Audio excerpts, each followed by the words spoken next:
So, di daw po sang-ayon yung isang classmate natin na isang pagkakamali po yung paggamit ng masyadong batang stag sa breeding. So, thank you so much po sa comment mo, sir. Si Sir Ron nga po pala ay matagal na daw sa breeding, almost 18 years na daw siya sa pagmamanok. Kaya experience niya po is gumagamit talaga sila ng stags sa breeding. So, yes po sir, tama ka po dyan. Pwede pong gamitin ang stag sa breeding, especially 10 months old until mag-bull stag sila, 18 months, no? Yun talaga yung pinaka-peak na talagang develop na yung ano nila, body structures nila, pati yung reproductive organs nila. So, pwede pong gamitin. Lalong-lalo na po sa mga nagla-line breed, no? So, yung mga nagla-line breed, minsan gumagamit ng batang materyales. Possible 10 months below kasi yung original na material nila is matanda na. Hinahabol nila yung panahon eh. Syempre, line breeding yan. Kailangan nila ma-preserve yung bloodline. So, yun naman po sa paggamit ng masyadong bata.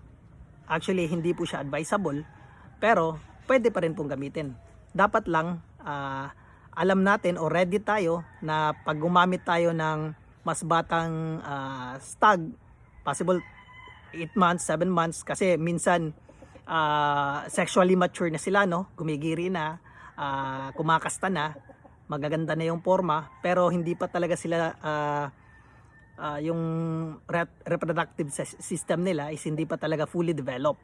So aasahan natin dyan na mababa yung fertility, possible na may mga genetic defects, at hindi po consistent yung binibigay nila na traits, no?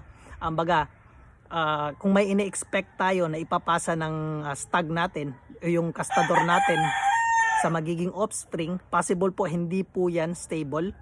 Pwedeng isang trait lang mapasa niya, at yung iba hindi pa muna kasi hindi pa po siya fully developed. So yun po yung aasahan natin dyan. At sa line breed naman, kung magla-line breeding tayo, syempre magpe-preserve, purpose lang natin dyan is mag-lock in ng gene. So pwede po siyang gumamit ng mas bata. At syempre aasahan din natin, since yung line breeding is risk na doon is may genetic defect, no? Tapos gumamit pa tayo ng mas bata na material, immature, siyempre mas aasahan natin na mas madami yung genetic defect. Siyempre handa tayong magkaling yan at kukuhanin lang natin yung pinakamaganda, pinakamalakas, at hindi po yun panlaban. Yun lang po ay purpose ng na-preserve natin yung materialis natin para may magamit pa tayo sa susunod na inbreeding or crossbreeding natin. So yun lang po, maraming salamat. At kung may natutunan po kayo sa video na to, paki-like naman po at follow ng ating Facebook. Isang follow mo po, malaking bagay na po yun. Salamat ulit.